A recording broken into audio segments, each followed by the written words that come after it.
Chapter 6. The House by the Sea. After the plane landed in The Hague, Kiva and Lemus went quickly through the airport. "Have a nice stay in Holland," said the Dutch passport officer. As they walked through the airport to the exit, Lemus looked back. He saw a man with glasses standing reading an English newspaper. He was small, and he looked worried. Lemus and Kiva got into a car in the car park.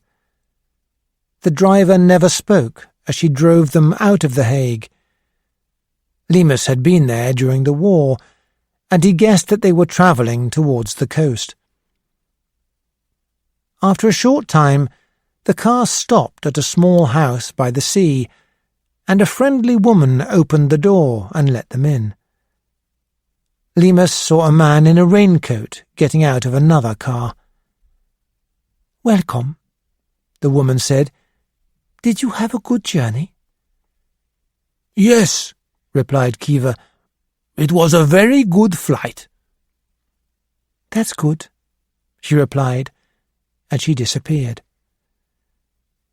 During Lemus's stay in the house, she brought meals to them, usually bread and cold meat. Then Kiva opened the front door, and the man in the raincoat came in. He was the same height as Lemus, but older. He shook Lemus's hand. "My name is Peters," he said. "Did you have a good flight?" "Yes," replied Kiva quickly.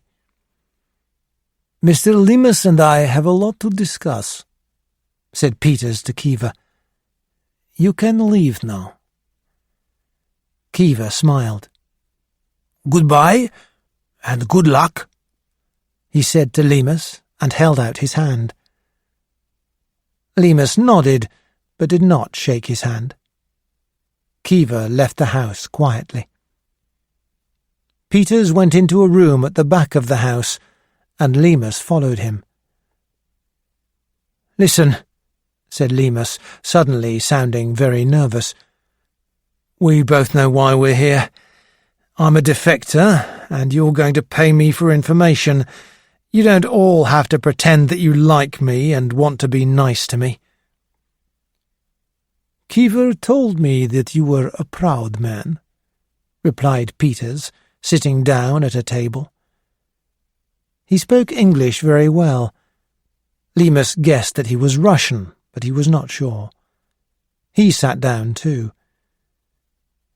"Kiva told you what we are going to pay you, didn't he?" asked Peters. "He said that you would pay me £15,000 now," replied Lemus, "and he said that you would pay me another £5,000 if I talked to you during the next year." "Yes, that's right," replied Peters. "I won't accept the £5,000, and I won't talk to you during the next year," said Lemus. "You know that I can't do that. I want to take the £15,000 and get away. If I tell you everything I know, I will have to disappear. The British Secret Service will know what I've done and look for me immediately." Peters nodded, and then he said, "But you could come somewhere safer with us, couldn't you?" "Are you asking me to come behind the Iron Curtain?" asked Lemus. Peters nodded again. "I don't want to do that," Lemus said very quickly. Peters nodded, then said, "Shall we start?" During the morning of the first day, Peters asked questions about what Lemus had done during the war. Lemus told him about being in the army and then getting a number of different jobs because he spoke Dutch, German, and French. Lemus had learned the languages when he lived in Holland because his father had an engineering factory there. The British Secret Service had trained him, and he had worked with spies in Holland and Norway during the war. After the war, he had gone to Berlin. Peters saw that Lemus was sweating. He saw a man who wanted to betray his country, but was upset and uncomfortable. This was what Lemus wanted him to see. Lemus watched Peters too, and decided that he was good at his job. Peters listened carefully, only asking a few questions. Lemus told Peters about starting to work in Berlin in the 1950s. The British needed to get information from East Germany, but it was hard to find good agents. At last, in 1959, Carl Riemek made contact with him, first by leaving photographs and documents in Lemus's car. Then they had met. Riemek worked for the Presidium of the East German government. He did not have a very important job, but he gave Lemus enormous amounts of useful information about Presidium meetings.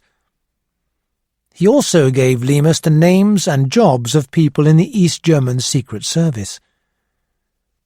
"Did Riemek give you all the information you're telling me about?" Peters asked.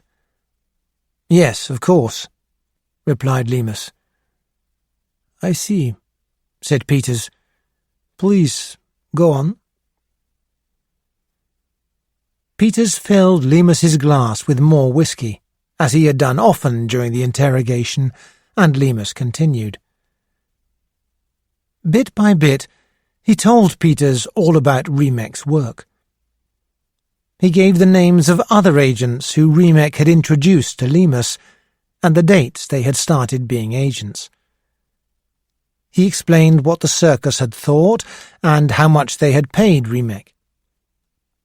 Peters was pleased at how good Lemus's memory was, even though he was drinking so much.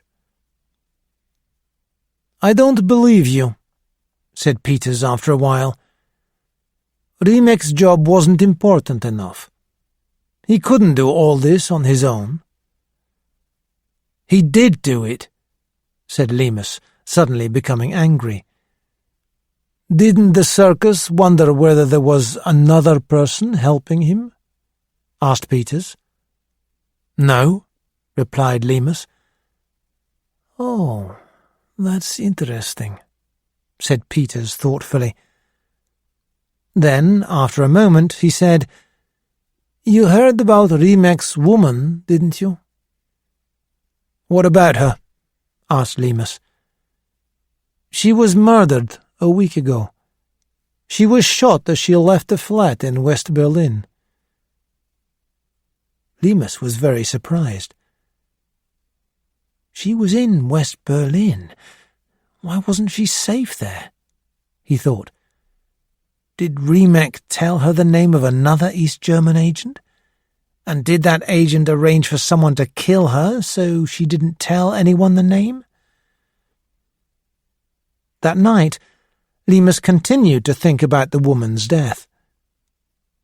Why didn't Control tell me about it? He wondered. He remembered his question to Control about why they should get rid of Munt, and Control's answer. He had asked, "Why? We've got no one left in Germany to protect. You just said so yourself. Riemek was the last one." And Control had replied, "That isn't quite true, but I don't think I need to tell you about it." What did Control know that he didn't tell me? Lemus thought. And why didn't he tell me? That night, he thought about the murdered woman, and then he thought about Liz.